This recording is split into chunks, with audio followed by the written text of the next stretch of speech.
We have an unidentified flying object.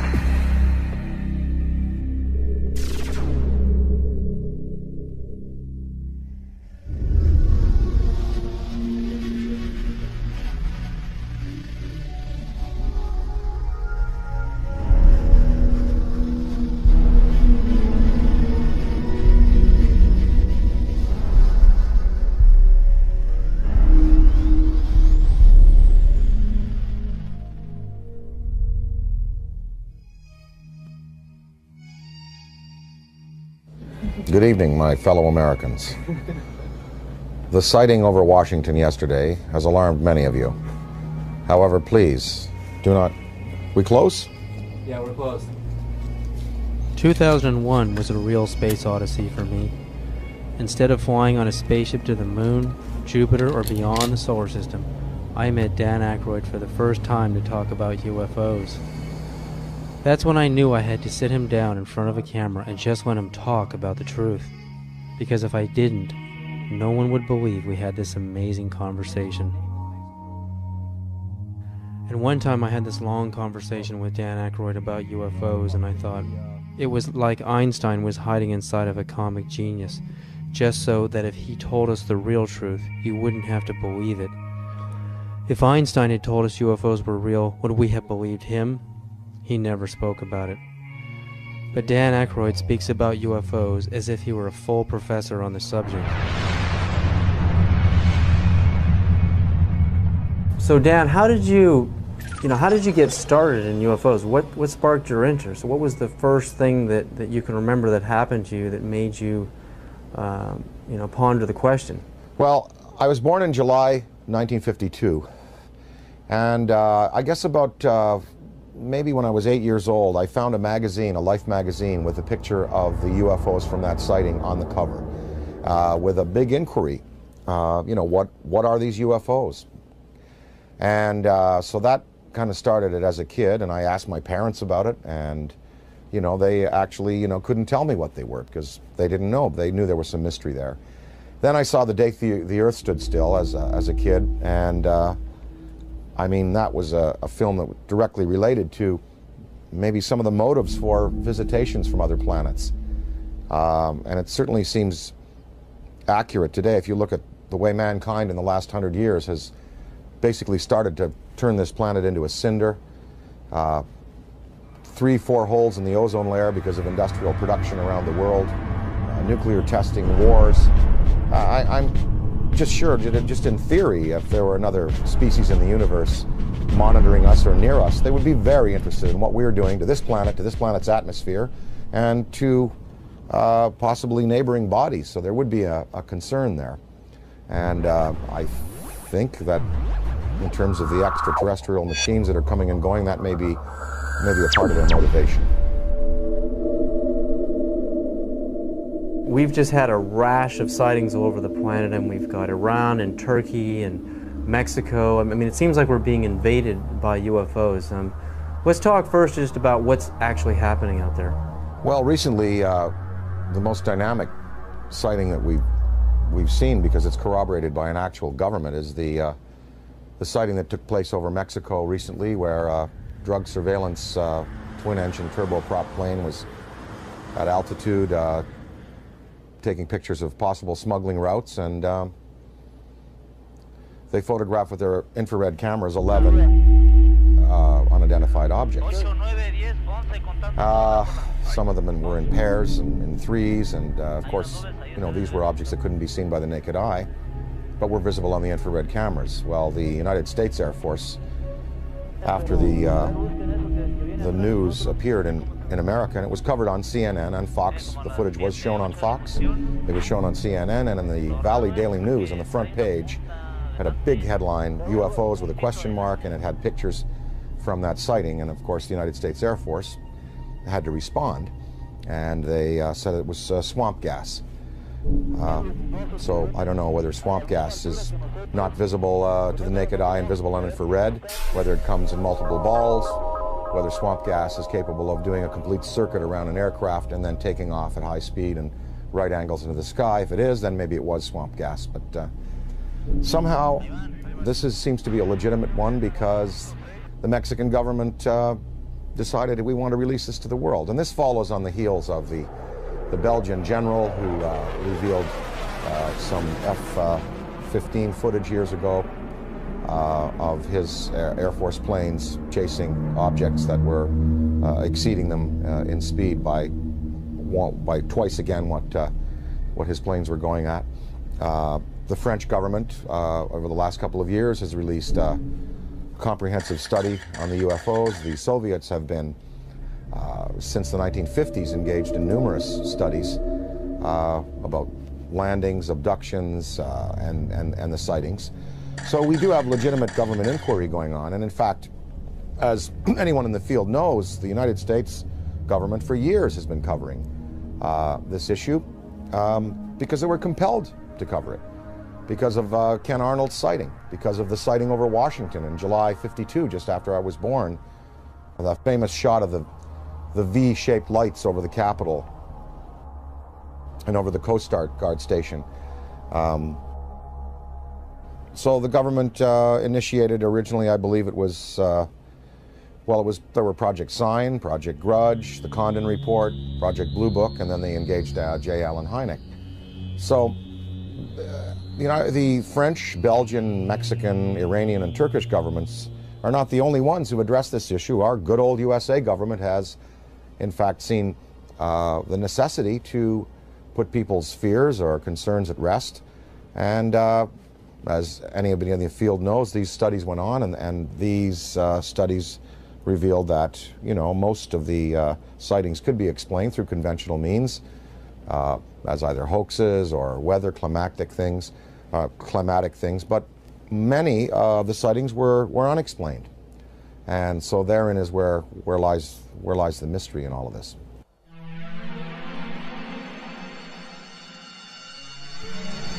Dan, what do you think is the significance of UFO technology? I mean, obviously, these guys, extraterrestrials, can come from one star system to another and visit Earth. I mean, recent headlines on CNN are talking about, and BBC, that we're going to run out of oil in 2026. We've got to get on to a better technology. I mean, to be able to go from another star system to Earth, obviously they have the answer. Well, the presence of these obviously intelligently controlled machines tells us that we are dealing with beings who have anywhere from 1,000 to 1 million to 10 million to 1 billion years advancement in technology on us. So you've got to figure that look what happened in the last 100 years. We have the Wright brothers at the turn of the century taking off in basically a fabric and wood aircraft. By 1969, we have lunar expeditions. In the year 2004, we have massive airplanes being built out of alloys and graphite, and this big ship that Airbus is building, the new Boeing plane. So in 100 years, from fabric and wood, we've come to, advanced metallurgy, fuel use, and propulsion in just 100 years. Imagine what a culture could accomplish in 1,000 years, or 10,000 years, or 1 million years, or 1 billion years. It's not inconceivable that you have intelligently manufactured and controlled machines that can not only traverse great distances in space by mastering gravity and the time-space continuum, but also the interdimensional travel that might be possible. Many theories now purport that there were not only 4 dimensions at the creation of the entire multiverse 14 billion years ago at the time of the Big Bang. There were 11, maybe as many as 21 dimensions. So some of these beings may be coming from an extra-dimensional place. And what it says is that these technologies have been harnessed, and that it's possible to use other fuels that don't rely just on simple combustion. And there are many theories. Some theories are that the military already knows about these forms of propulsion and lighter than air vehicles, or metals that can be vibrated to a certain point where they become they become light waves, photons. But they're not telling us. They're not going to reveal that, obviously, to us, and we just have to keep the search going. So I think that you know, it's incumbent on us as a race on this planet to begin to find alternatives to the fossil fuels, but we're just not doing it fast enough. It's probably been the greatest and most successful cover-up in the history of the world.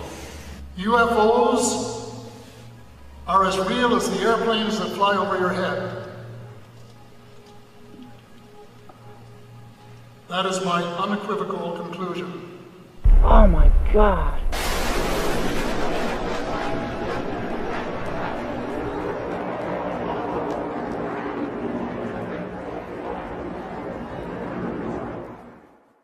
The Avro Arrow story, Dan, I mean, you appeared in a movie about the Avro Arrow story. Canada broke the sound barrier. Diefenbaker dismantles the whole aerospace program in Canada, and all the engineers are hired by NASA and Boeing down here, and we finally break the sound barrier. But in Canada today, we have another scientist, Canadian scientist John Hutchison, is using wave induction, using Van de Graaff and Tesla coils and radio. On a 75-pound cannonball, we can see this huge cannonball levitating in the air. I mean, Boeing, NASA, Lockheed, all of these defense contractors are going up into his lab in Canada and trying to understand how this thing works, because the next person or the next country that figures out true anti-gravity propulsion systems is going to be king of aerospace on this planet. The Hutchison effect incorporates radio frequencies, Tesla frequencies, and high electrostatic energy to create a type of levitation effect where it can move a 75-pound cannonball of steel or brass bushings, water, wood, and other objects into the air. Are we doing enough in our universities, in our research labs? Are we putting enough money into this kind of a research? And what risks are we willing to take if universities in Beijing and China and Russia, they're actually going into the UFO phenomenon in their universities? But here in America, mainstream science, mainstream physicists laugh at the UFO phenomena. I mean, what do you think about that? Budgets are tight all around the world, and as far as putting money into the study of alternative technologies, funding research by people like Hutchison, the money is just not there. I mean, if you look at NASA, NASA is getting chopped back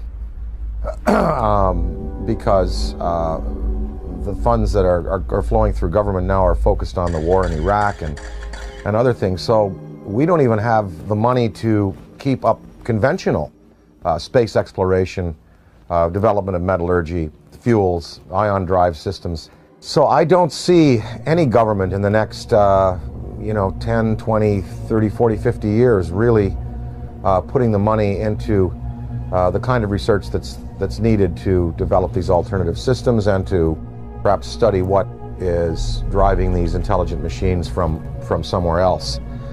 Now, of course, that's on the visible side of things. We're hearing a lot about these special access programs where congressional money is approved by a very narrow slice of the membership in the legislature and given to the military to do basically carte blanche what they want with. So there could be a black military program that is producing what people are referring to now as the big black deltas, which are these huge black triangles that are being seen all around the world, the big black rectangles, which are also being seen all around the world. So maybe they look a little like this. The F-117, they look a little like the B-2 bomber. Maybe these are special access programs that have been applied to alternative technology. And that it is time that world governments officially acknowledge. I don't see them revealing, these the sources of these programs, nor their applications right now. Okay, I worked in the U.S. space program for 36 years, I was a contractor employee, first working for McDonnell Douglas and then ending up working for Boeing after McDonnell Douglas was purchased by Boeing. I started at the end of the Mercury program and then worked the whole Gemini program. And during Gemini, I was responsible for the design of the equipment for the life support system. And so I had a distinct interest in keeping astronauts alive and having successful equipment. During the program, when we were flying the Gemini spacecraft, my interest in UFOs became very real. It became real because, first of all, Gemini 2, which was unmanned, it was rumored and talked about among our researchers that 2 UFOs had followed Gemini 2. And then Gemini 2 was, of course, recovered later. And I didn't think too much about that except, yeah, that's kind of funny, very interesting stuff. And then when Gemini 4 flew, and its 4-day mission, 66 orbits, with James McDivitt and Ed White, about halfway through the mission, McDivitt said he has something up here with him.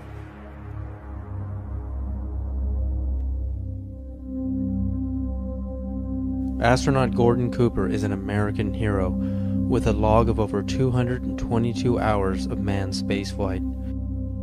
He had a long and illustrious career of service to his country. With over 11,000 hours of flight, he was a fighter pilot, U-2 test pilot in the Air Force, and is one of the first men to ever fly in space. He orbited the Earth 22 times in Phase 7, the last of the Mercury missions, on May 15th and 16th of 1963. On August 21st of 1965, he orbited the Earth again on Gemini 5 and remained a backup for Apollo 10.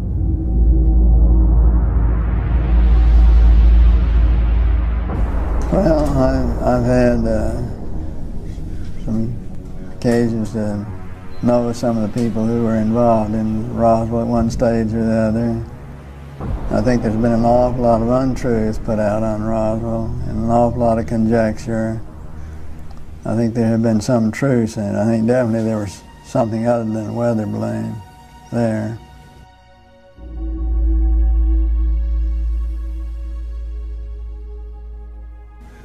Very likely. I'd like to think they reversed engineered it and did something with it. You know, did some benefit with it, which would be the logical thing to do, but I have no way of knowing whether they did or not. Within hours of the crash at Roswell, U.S. General Nathan Twyman designated the visitors as enemy aliens. It appears from his book that Colonel Corso agreed with that assessment, and that it has remained as official U.S. policy ever since. At that time, however, it was an enemy, quote unquote, about which the U.S. could do nothing, because the visitors were so technologically superior. That led to the recommendation that the discovery be treated with the utmost secrecy, to the point that the crash at Roswell didn't happen and that UFOs don't exist. The rationale was that the ordinary public couldn't cope with the news and might easily panic. Area 51, Dan, I mean, we hear stories from Bob Lazar, we hear stories about alternative space program theories, you know, we're building UFOs and reverse engineering UFO technology since the saucers crashed at Roswell and the plains of St. Augustine, and we have reverse engineered that technology today. That's the theory, and NASA is just a smokescreen program. If we really have true anti-gravity technology today, why aren't we using it in our military? Why isn't it evident in the war in Iraq? Why don't we use it to demonstrate superiority on the planet? And if not, if all of this is just conspiracy theory and we really don't have this technology, again, are we willing to take the risk of losing air superiority on this planet by letting the Russians or the Chinese or some other country, even the Middle East, actually engineer this kind of UFO technology and conquer the world? Are we willing to take that chance? Well, I think, again, as far as military applications, maybe they are being used already. Maybe We don't know. Maybe they're being used in a surveillance capacity. As far as weapons that could be associated with such vehicles, one would have to think that if the propulsion system is as sophisticated as it would need to be to have these vehicles just hover, stop, noiselessly take off at right angles, do 3 to 5 to 6 to 20,000 miles an hour, one would think that the military application would then take the form of, rather than rockets and projectiles, that probably a particle beam would be used, some kind of a laser, some kind of a disabling beam to disable equipment, to cause disorientation among men and troops. And of course, we have seen no evidence of this. I'm not sure that the U.S. military would want to play that card right now, because after all, the war in Iraq really is a conventional war. We have air superiority there already. There is no Iraqi Air Force. There was no Iraqi Air Force. We, in the United States, we have air superiority basically over the rest of the world. I'm sure there's some pretty hotshot MiG pilots in China and Russia. But I think if you put our Air Force up against any Air Force on this planet, we would prevail without the use of advanced technology of the type we're speaking of. So I think that the U.S., if they have these things, they would probably save them for a more drastic confrontation, perhaps a confrontation with beings that have the potential to be superior over us in terms of the applications of aviation today. So maybe these triangles, the big black deltas, the rectangles, are the next wave of the U.S. military's defense against what some might perceive as an extraterrestrial or extra-dimensional threat. Maybe these weapons or these flight systems now are being prepared to confront a race of superior beings that could have designs on the planet that are malevolent. I think it was Lord Hill Norton, or one of the British Air Force Defense Ministry staff who was assigned to study UFOs in the 50s. After he retired, he said that in his estimation there were 23 different species of being visiting the planet in numerous types of vessels.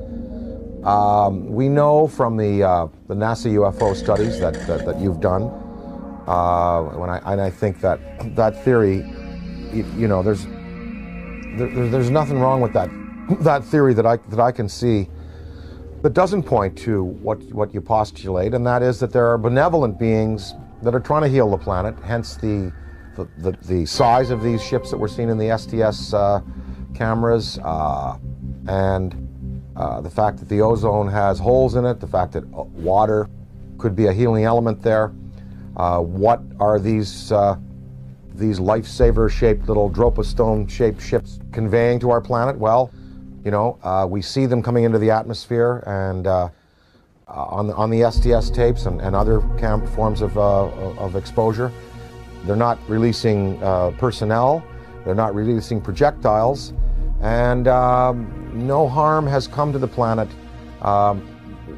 through their intervention. So one can assume perhaps that maybe there are benevolent beings out there and malevolent beings out there, and maybe the United States government is preparing weapon systems to deal with the malevolent beings. Ronald Reagan said in a speech, he said, what if there were a species from another planet that was threatening us? We would all find a way to work together. And one can only think about the Star Wars system and the fact that there we had satellite-mounted cannon. Well, they'd be good for shooting down rockets. They also might be good for shooting down other invasive vehicles that are coming into our atmosphere. Ronald Reagan himself spoke about a UFO sighting that he had when he was governor of California in the Beach King Air that they used to use. They were coming from Sacramento. His wife was with him, Sacramento to Los Angeles, and a saucer clocked the plane for a good 45 minutes. And Reagan spoke of it to a lot of people. And I think maybe, you know, part of his motivation in getting the Star Wars weapon system up might have been that to prepare ourselves for the day when other beings might come to this planet with designs of, who knows, taking minerals without authorization, taking people. You know, we're probably just going to have to wait to see. I occasionally think how quickly our differences worldwide would vanish if we were facing an alien threat from outside this world. Colonel Corso makes it clear that the Reagan administration's Strategic Defense Initiative, appropriately dubbed Star Wars, was primarily designed for use against the alien intruders.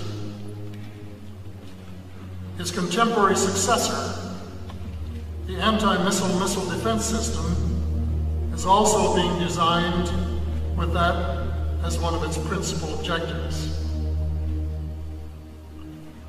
It is true that a case can be made for attempting to provide a shield against the Russians and Chinese, although everyone knows that the Russians are not going to embark on a policy which would result in their total destruction. It is equally true that they, too, are aware of the visitors and know that the perceived threat from the visitors has been a major consideration in the planning of the anti-missile system.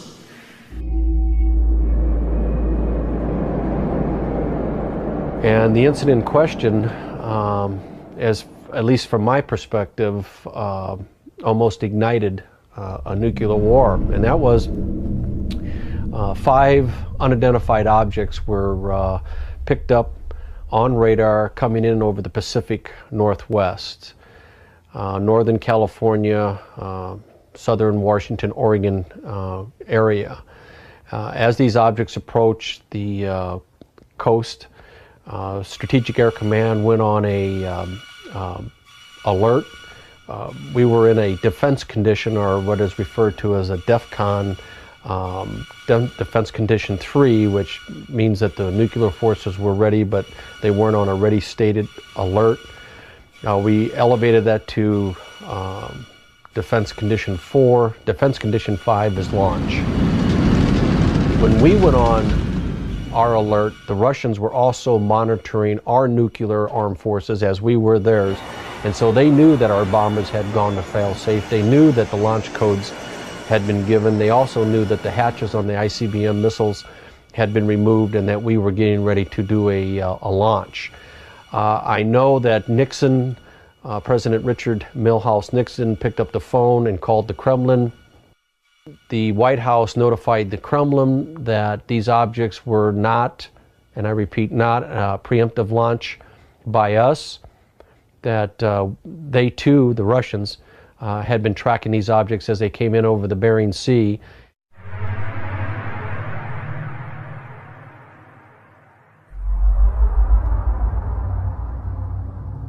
Probably moved 100 miles in a matter of a second or two.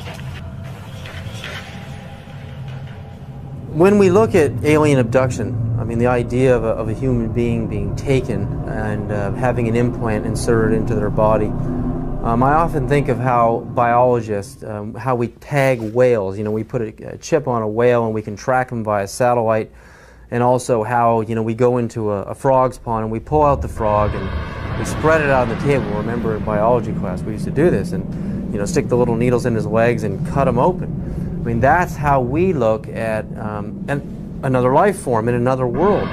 So is it really a sign of violence and negativity that an extraterrestrial civilization is coming to Earth and doing the same to us, putting computer chip implants on us to track us, know where we are, study our species, do a little bit of biological experimentation? I mean, I know for us it's horrific. I mean, it's absolutely a violent thing for us as humans. But from their perspective, do you really think that they're being violent? Well, again, I have to go back to some of them might be here for good purpose. And that it is time that world governments officially acknowledge And some are here for selfish purposes. Maybe these abductions, even though they're done in a objective but biological way, like we dissect frogs. Maybe they're doing it just for fun and for sport. I mean, I don't know. I think probably that that the fear could be justified in some senses. Anne Druffel has written this book about how to prevent being abducted. And we really think, even if benevolent species coming to this planet and taking a man and a woman and taking ova out of a woman and sperm out of a man, that's tremendously invasive and very traumatic for the human beings. So even if the motives are good, these actions are as violent as anyone we're capable of on the planet. I think that a certain amount of fear is justified. If you look at Day the Earth Stood Still, the first thing that happens is the army is assembled and guns are shot at these beings and at the ship.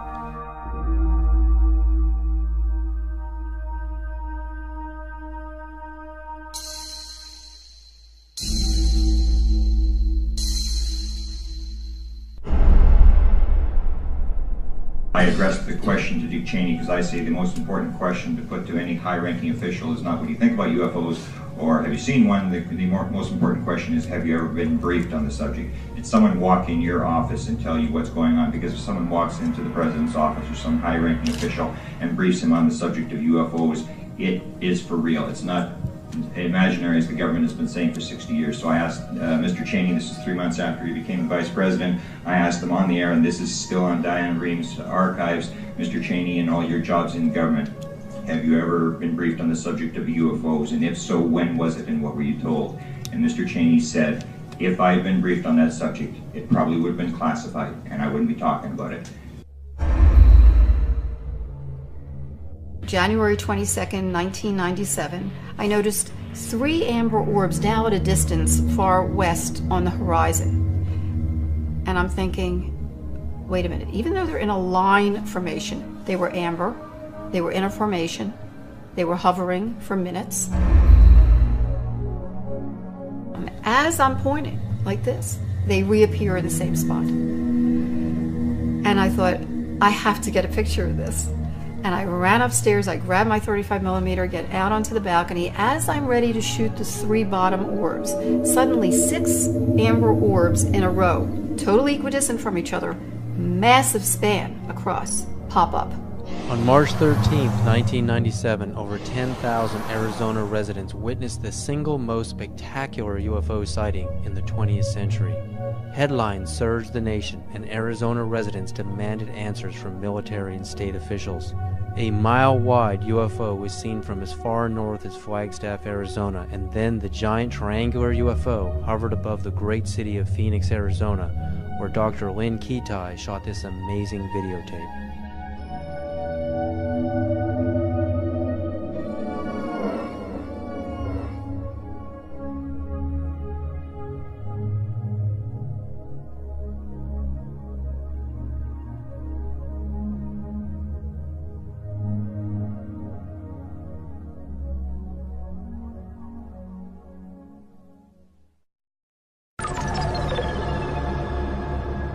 When we go out into space and we're exploring the cosmos out there and we're looking for signs of extraterrestrial life, what kind of a communication are we going to send out? I mean, if Dan Aykroyd was the ambassador, if you were the ambassador for Earth, what message would you teletype to ET?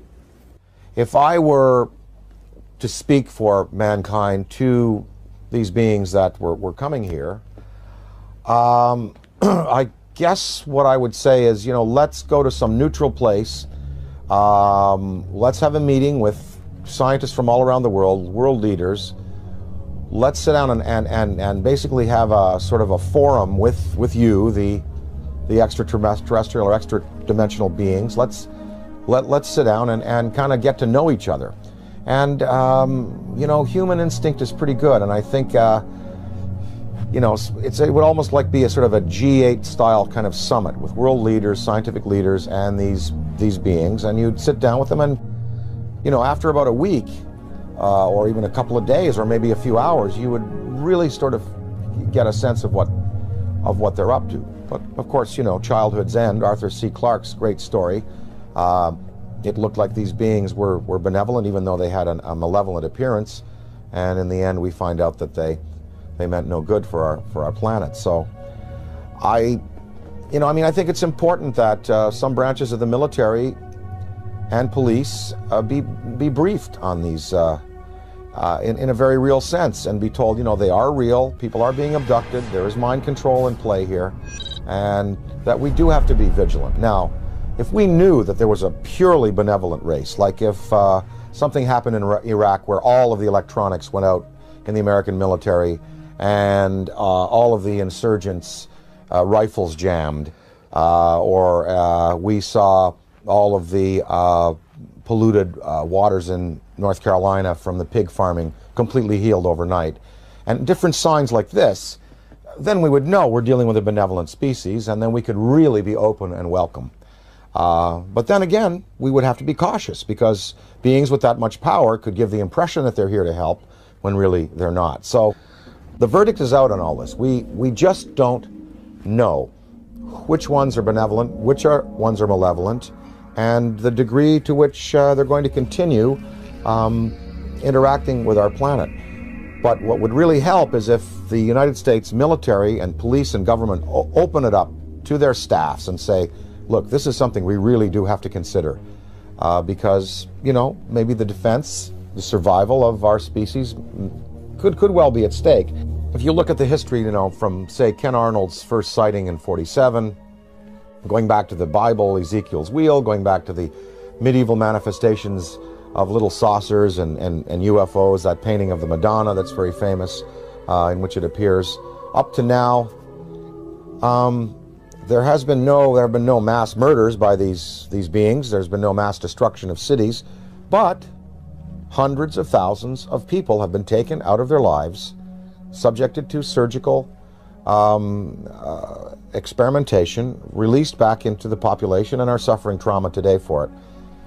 That is not good.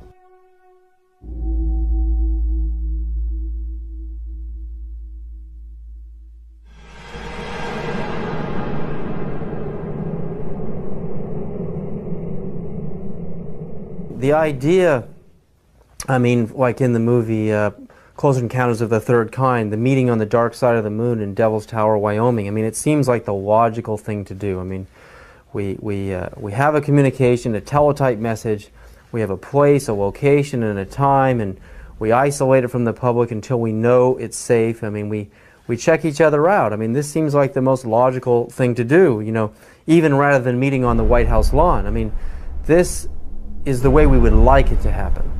But that doesn't seem to be the way it's really happening. I mean, these extraterrestrials don't seem to be so interested in doing things politically the way we do things on Earth. They're picking certain individuals to contact.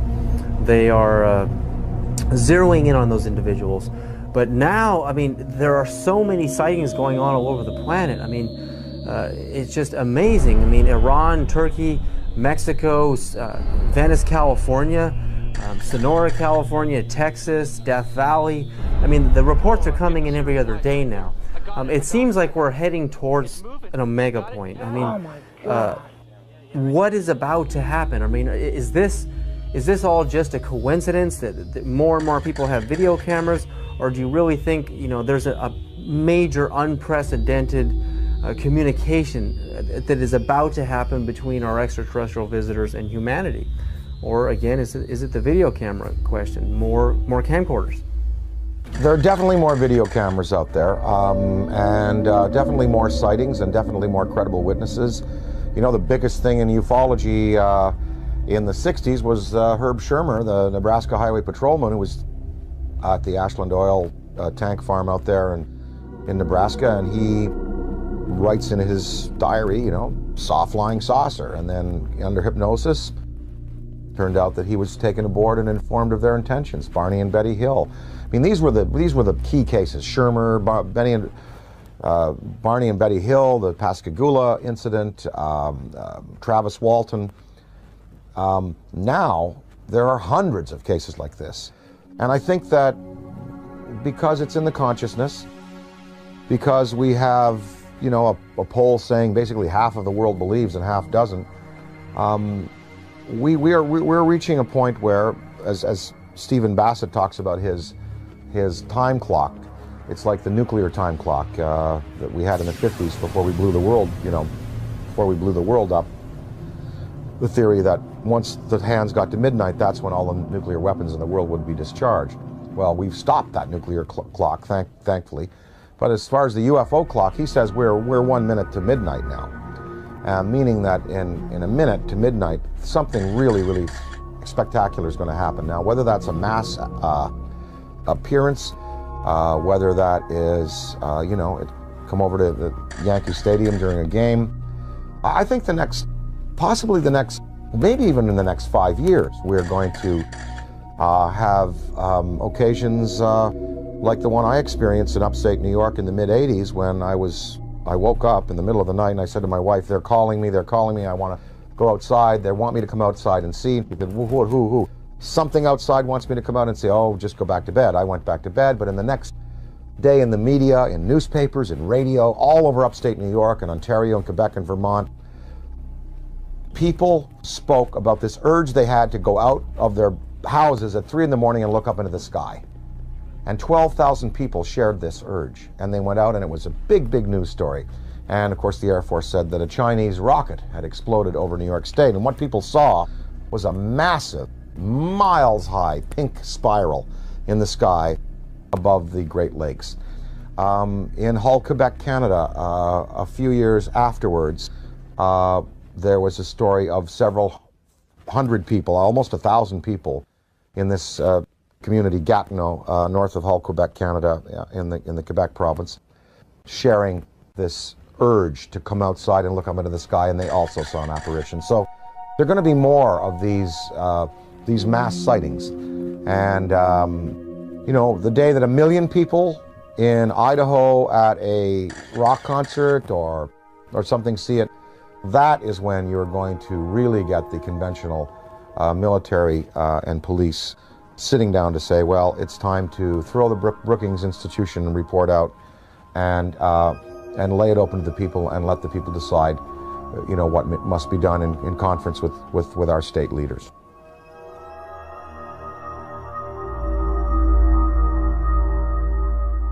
And that it is time that world governments officially acknowledge national security, and if they did, would they classify it to protect the national security? So I would have to say, no, I couldn't agree to non-disclosure. I really couldn't if I saw something or photographed something. But I can see where other people, you know, wanting to do the best for their country, wanting to serve their country in a legitimate way would say, yes, I will not disclose. And this is based on the Brookings Institution report from the late 50s, which, you know, Congress commissioned, which said that if the existence of UFOs were revealed to the American populace would not be able to handle it. They would defy church authority, police authority, military authority, governmental authority. They wouldn't go to work. They would sort of cast aside the mayors and governors and presidents and go, we want to talk directly to these beings. We feel that these beings should, you know, have their case put to us directly by them themselves. I think the American populace today is ready to handle the concept that what we live in, the 4 dimensions of height, length, width, and time, is not all there is. There are more dimensional realities. There are advanced beings with machines that can skip from dimension to dimension, from galaxy to galaxy, using the Einstein-Rosen bridges, the wormholes. I think the American people, I think half of them know, and I think the other half, with the proper evidence, would be ready to accept it. It's going to take a mass sighting for the U.S. government to finally say, look, we're going to come on side with France, Belgium, Mexico, Turkey, Iran, and we're going to tell the truth, and we're going to reveal what happened to Tom Mantell when he went up in his P-51, what happened in the Great Lakes when I believe it was an F-104, I believe, was scrambled over the Great Lakes in the 60s. What happened to him? You know, I think that that if you have that type of sighting, then there'll be no choice. Interdimensional travel. I mean, not just traveling through our dimension, but going into alternate dimensions, Dan. Would you, and if you could, a spaceship arrives in your yard, and you know you've got the barbecue out, and there's the steak on the grill, and they want you right now to come with them and go into another dimension, and to move forward and backwards on the timeline, to go forward in time and backward in time. If you could move forward and backward in time, are there any events in human history that you would interfere with, that you would change to alter the destiny and the course of humanity? Well, I wouldn't want to go back in time and change anything, because that would be a tampering that I wouldn't serve mankind well. Although there are many horrors, of course. Wouldn't you have loved to have caught Hitler as a 15-year-old and have him drown in a river? You know, because then we could have solved the Holocaust problem, and then World War II may not have, well, look, there were two guys. There was Otto Dinkel. You ever heard of him? Well, he was an orator hired by the German army, just like Hitler was, to speak. If Hitler died, maybe Otto Dinkel would have been the guy that would have gone on with this rabid anti-Semitism and wiped out 9 million people. Of course, one thinks of those things, but you don't want to go back in time and play with events, because you know where we've come to today and the improvements we've made in human rights and in regarding ourselves as sacred. They've come because of the bad things that have happened. Now, if I went into the future, I would want to see where this planet is 300 years from now. Did we make it? Did we make it? That's what I would like to know. I mean that from my knowledge of the world that I see around me, I think that it is much more likely that the reports of flying saucers are the result of the known irrational characteristics of terrestrial intelligence rather than the unknown rational efforts of extraterrestrial intelligence. Interdimensionality, again, if you could move forward and backward in time and meet any personality, any public figure, celebrity, or politician, or mystical figure, is there anybody that you would like to sit down with? If you could have lunch with them, or just sit down and talk to them and have a discussion, forward and backward in time? Oh, I'd love to spend an afternoon with Richard Feynman.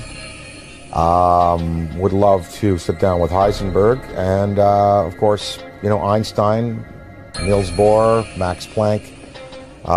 You know, I'd love to sit with the particulate, the quantum physics guys, because there really is the root of understanding how and why the world is the way it is, and the joy of these studies in antimatter that are occurring.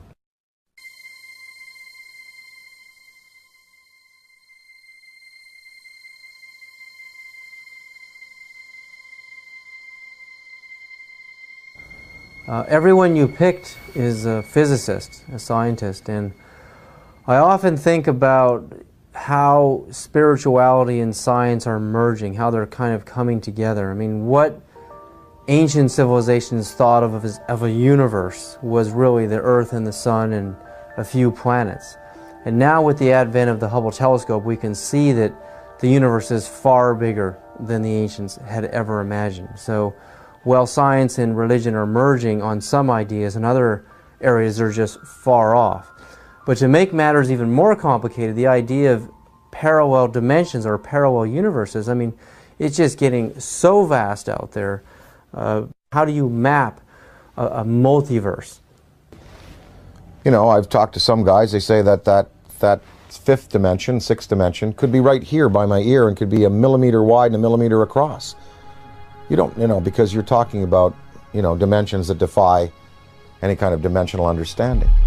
And, there was I forget his name, he died recently, in the last 2 years, but he proposed that there are parallel realities just because of the way we go through time. Like, here we are in this interview right now.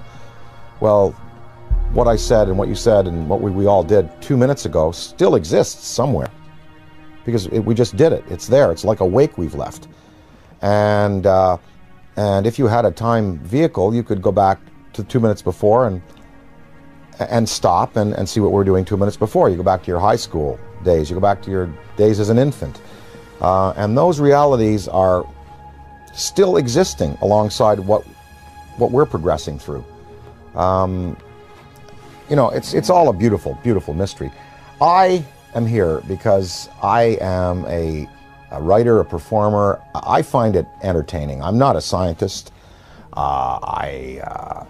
You know, and I'm not a theosopher or philosopher. And you know, I am just here because it is enormously, enormously entertaining. And mysteries like this are challenging. And it's really, really fun to contemplate that, you know, there may be beings out there who are concerned about our planet and who may give us the opportunity to advance ourselves. It's really fun to contemplate.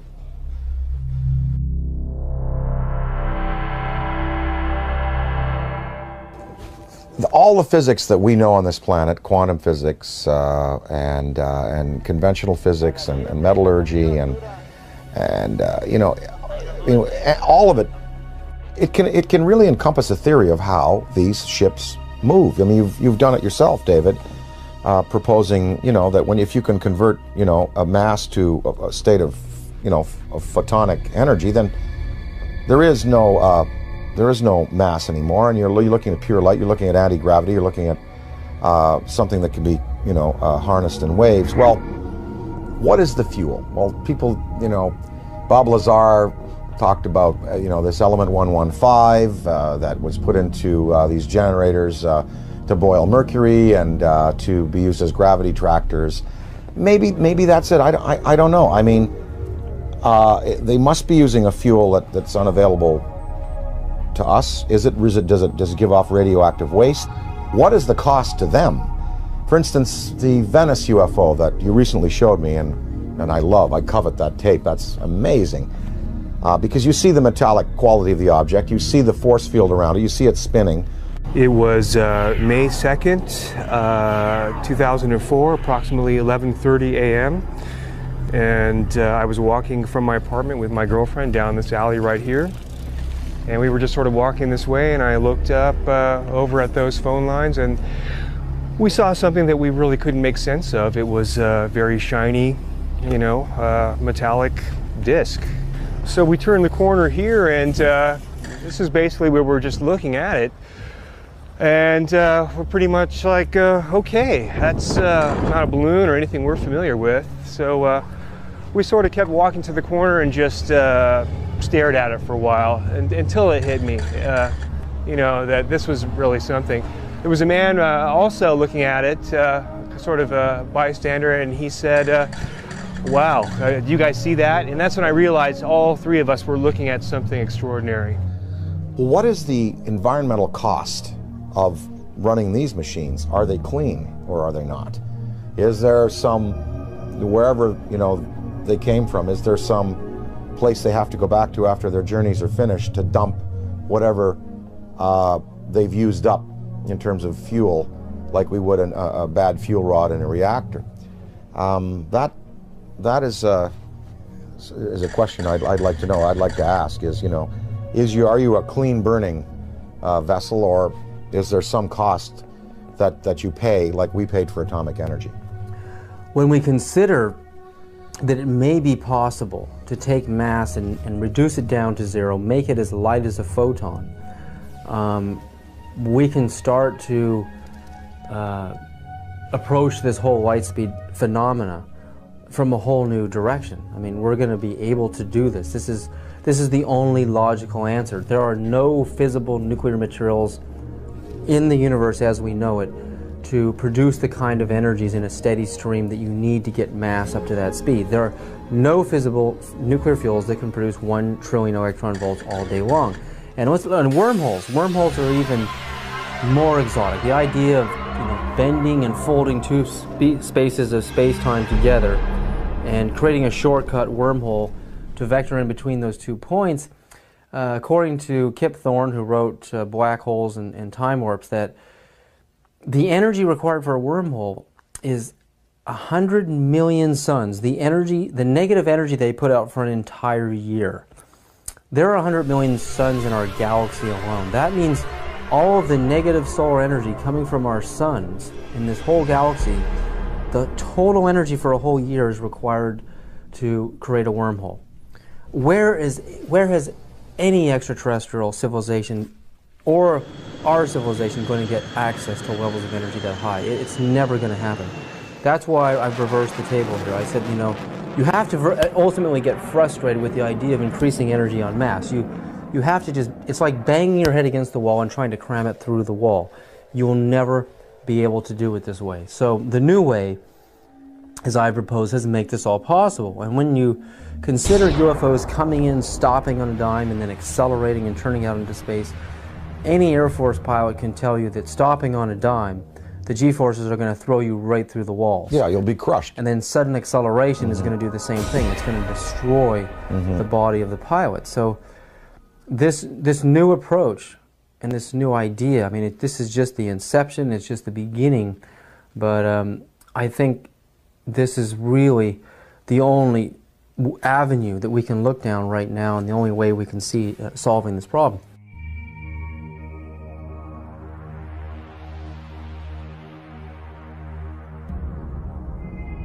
While Gordon Cooper was an Air Force pilot stationed in Munich, Germany in 1951 in the 86th Fighter Bomber Group, where he flew F-84s and F-86s, Cooper testifies to having chased disc-shaped UFOs that outmaneuvered the most advanced fighter jets of our time. We were flying in Germany, and we were flying F-86s. And they would come over and do the same maneuvers that we make, except every once in a while one of them would go zip. And you just can't do that in a fighter, a conventional fighter. They're just typical saucer shape, double lenticular shape, metallic looking. Well, yeah, they weren't just random. They were flying fighter formations, very definitely under positive control.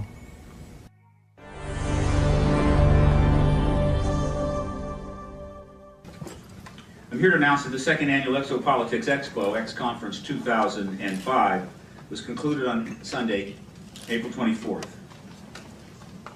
This event was produced by Paradigm Research Group. 26 speakers and panel. And that it is time that world governments officially acknowledge. It was a unique event which focuses on the political, governmental, and social implications of extraterrestrial-related phenomena. It is produced by PRG as part of the emerging activist movement seeking to end a government-imposed truth embargo regarding extraterrestrial-related phenomena.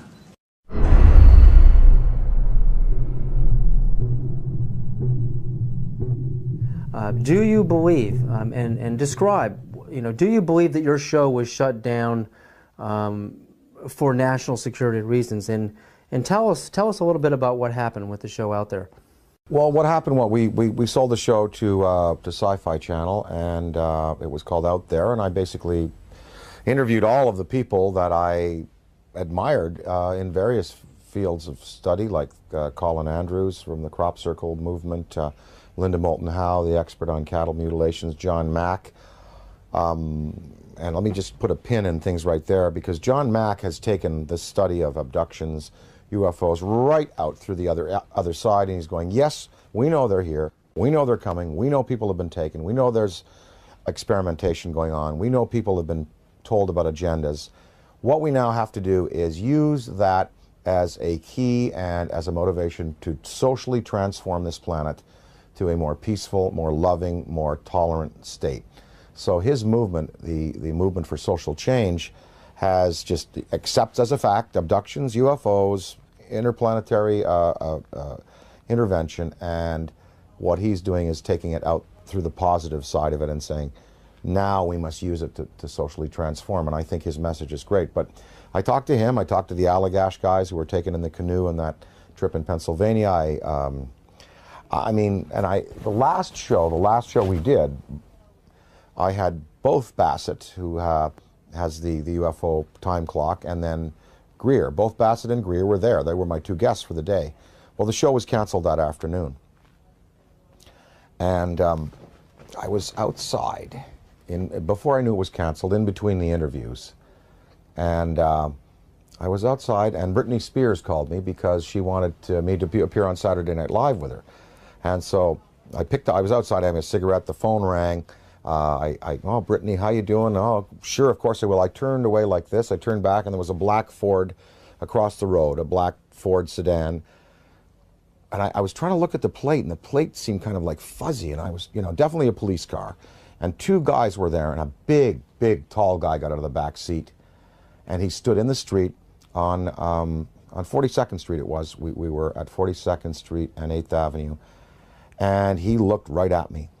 And literally, I was on the phone. Hey, oh, sure, of course I'd love for the show. Saw the Ford, went back like this, turned back like a half second later, and it was gone. And that car did not go past me. It did not make a U-turn, because I would have seen 42nd Street. I would have seen that thing take a U-turn and go away. That car vanished. That car was a cloaked vehicle of some type. And whether this was like a warning to me, because the guy got out of the back seat, gave me a real dirty look. That car vanished. I know what I saw. And, it was just this fast. It was, oh, hi, Brittany, sure. Oh, of course, I'd love to. Guy gives me a dirty look. Oh, well, sure. Car gone. That's what happened. And then 2 hours later, we were told we were not to continue taping, and the show was canceled, and none of them would air. I don't know. I don't know. Was that an MIB experience? Black helicopters, military abductions that happen. Sometimes people are taken, and they talk about then being visited by military personnel and debriefed about their abduction. Was it a technology associated with some of these beings that are visiting that wanted to warn me off, or that wanted to give me verification that I was on the right track? I don't know. But I do know I did turn back a second later, and it takes so long for an automobile accelerating from 0 to 40 miles an hour to reach the corner of 8th Avenue and 42nd Street going past me, and then pulling a U-turn and going out towards Times Square. I would have seen that car. And I looked around. I was looking for that then. It was gone. So, I don't know. The tapes exist. I have them. We're going to try to repackage them. We might put them out on DVD.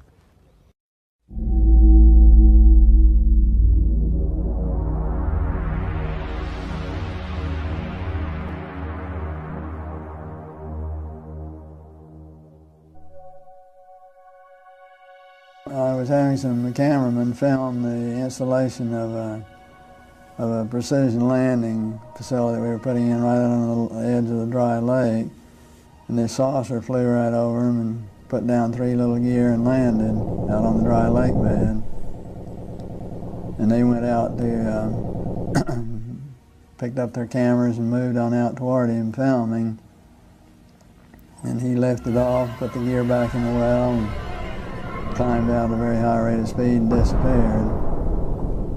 And so while I was going through all the regulation books and finding out the number to call in Washington to report it, I had them go over and develop the film.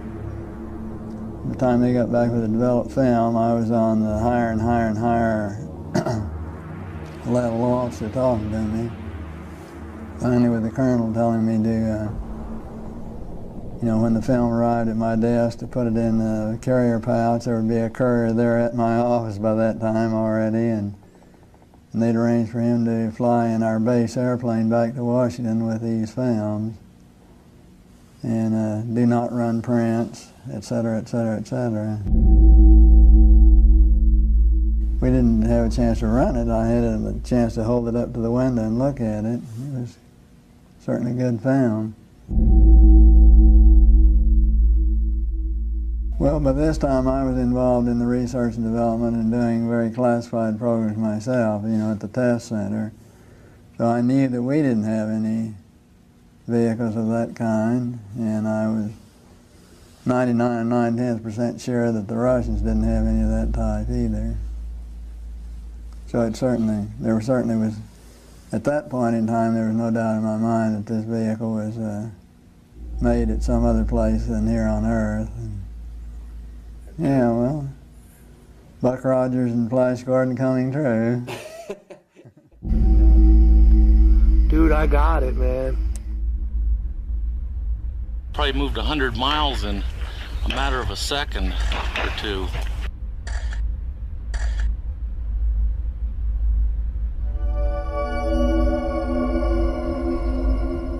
In July of 2002, right here in the Washington, D.C. area, there was yet again a airspace jet chase by two F-16 jet interceptors, charged, which were chasing a bluish object right outside D.C. In fact, we have one of the key eyewitnesses here in this room today. This received some play in the Washington Post and a little bit of mainstream media, then of course fell into the black hole of the media, never to be discussed again. What were these objects that were able to outperform F-16 interceptors in a post-9/11 America? What is going on? And what are the consequences, or the potential consequences, in the event that we should shoot down a few of them? A related question that I have been asking myself is, to what extent are they really an enemy? What crimes have they committed against humanity? They have certainly upset the military by flying over their most secret installations, by shadowing their planes, by buzzing their astronauts. The Army shot 1,430 rounds of anti-aircraft fire at the UFO between 3:12 and 4:15 a.m. Army Chief of Staff General George C. Marshall wrote a top-secret memo to President Franklin D. Roosevelt that the U.S. Navy recovered an unidentified craft off the coast of California. The retrieved craft was in fact not earthly and in all probability of interplanetary origin. I mean, to me, what this is all about is not just, looking up in the sky and saying, wow, there's another UFO, yet another sighting. I mean, it's about exploring the phenomena. We have to get past denial. I mean, everyone is stuck at denial. I mean, mainstream science says the phenomena is not happening, and they don't take it seriously, and they try to sweep with them half the world. But over 50% of the American population, according to polls, believe in the UFO phenomena, and the government just buries it. Well, there's some media that are guilty of trying to suppress, and there are some media that are just throwing the story out there. Now, this Mexican sighting, we had coverage on Fox, we had coverage on CNN, and in the Daily News in the Valley here, we had a front page article, with the pictures and UFO, big question mark, and I mean, they were treating it. I think increasingly now, the media has to take into account that this is a reality. And I think, again, to go along with the theory and the feeling that John Mack has, let's get past the debate whether they're here or not.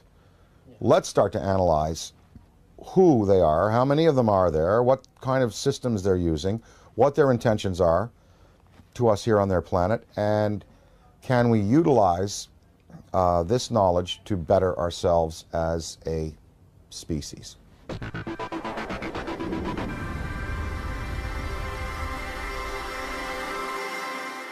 With the advent of the Hubble telescope, I mean, when you see how big it really is out there, and the idea that we're stuck on this myopic little ball, we're just glued to it, we can't get our eyes off of it. It's more of a mystery now than it ever has been. Why we're stuck here, and there's got to be a way to decode the matrix and finding out how these craft work, how we can get out into the universe ourselves. I mean, I think that's what this is really all about. It's not about trying to prove it whether it's right or wrong. It's like when the first time man saw a bird fly. Well, the last UFO symposium conducted by MUFON, they sent me the book of the speakers. There were many, many scientific people in there, many astrophysicists, celestial mechanics experts, metallurgists, people who've been consulted on these cases over the years.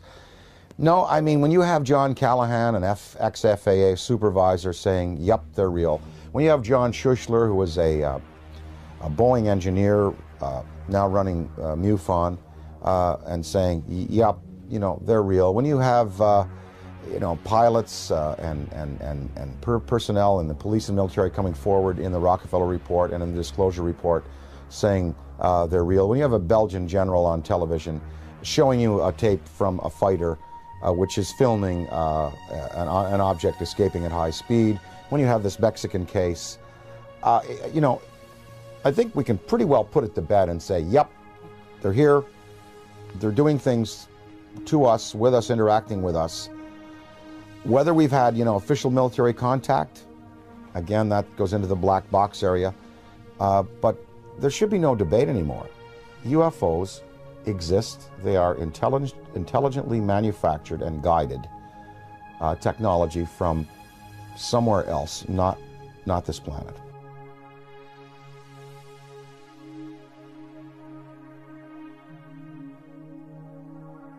While human beings can only see from red to violet wavelengths of light, the infrared and ultraviolet spectrums are invisible to humans. I quickly learned that NASA uses special video cameras that are capable of seeing into these invisible spectra. The tether has broken and is going away from us. Get it on the TV, Claude. Please get it on the TV. After the 12-mile-long tether snaps, several days later on an orbital pass, the cameras find something that should not be there.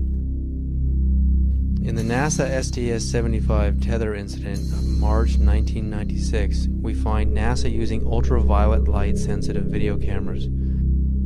This is where some of the largest UFOs ever caught on videotape have been captured. Huge dish-shaped luminous UFOs swarm the tether. We know the tether is 77 to 100 miles away from the cameras on the shuttle.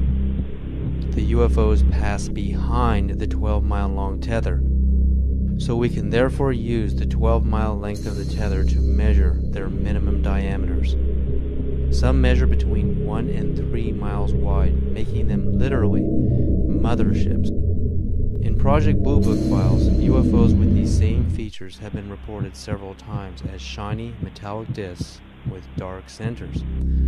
Specifically, in the invisible infrared, Trevor James Constable, a retired World War II radar operator from New Zealand, has photographed many UFOs with the same features, translucent discs of light with dark centers.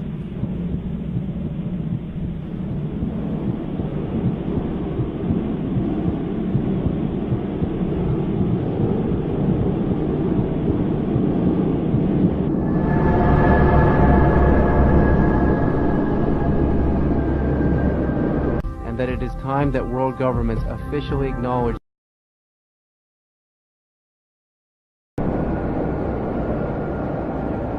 The time has come to lift the veil of secrecy and let the truth emerge so there can be a real and informed debate about one of the most important problems facing our planet today. So how do people respond to Dan Aykroyd when he talks to them on a personal level about UFOs? You know what? It's interesting. When I talk to people, well, first of all, people ask me about it.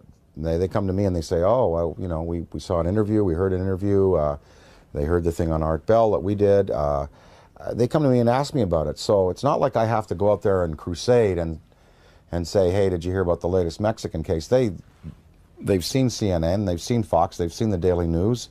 They come to me and ask me about it, and I basically lay out, you know, my thoughts on it.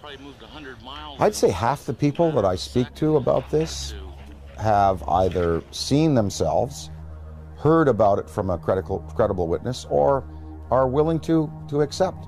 The other half, totally not. Harold Ramis, my good friend and collaborator, does not believe, will not accept until, you know, hard proof is presented to him in the form of, you know, something tangible.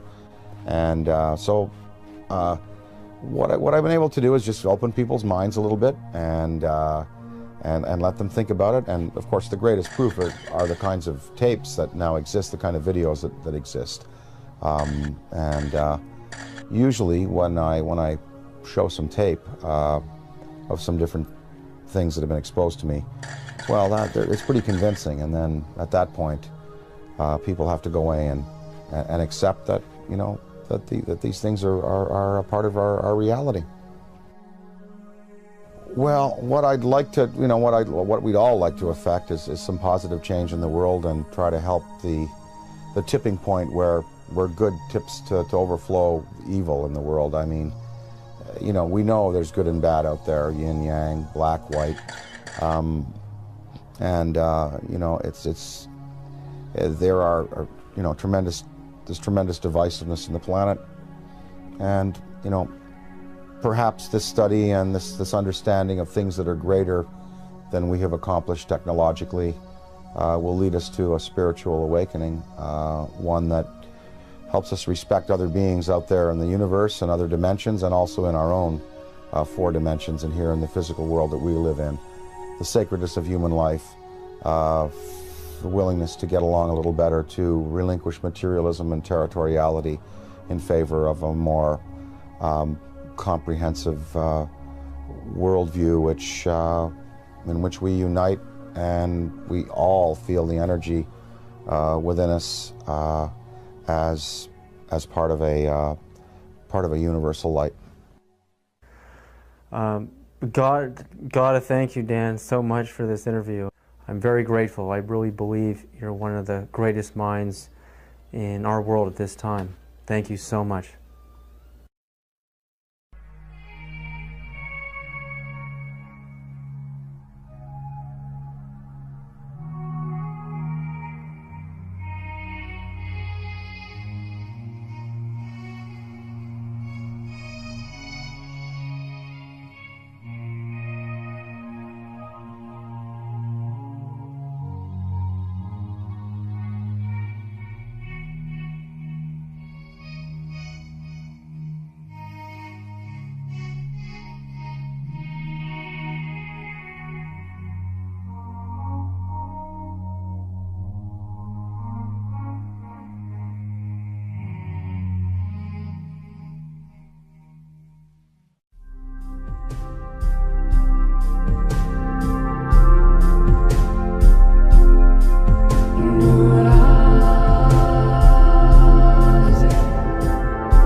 Sightings could be explained through conventional means, but many of the sightings were unexplained. From Dan Aykroyd, a recognized authority on UFOs. People spoke about this urge they had to go out at 3 in the morning and look up into the sky. 3 amber orbs now at a distance far west on the horizon. Strategic Air Command went on alert, DEFCON 3, which means that our nuclear forces were ready. I think think half of the American people, with the proper evidence, would be ready to accept. Probably moved 100 miles in a matter of a second.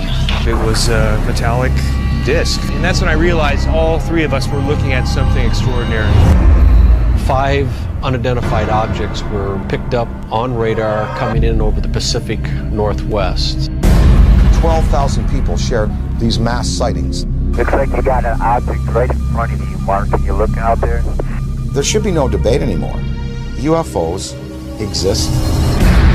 Challenging the misconceptions. They photographed 11 unidentified objects. Discovering the realities. They were hovering for minutes. Of what may be. Massive, miles high. The most important question.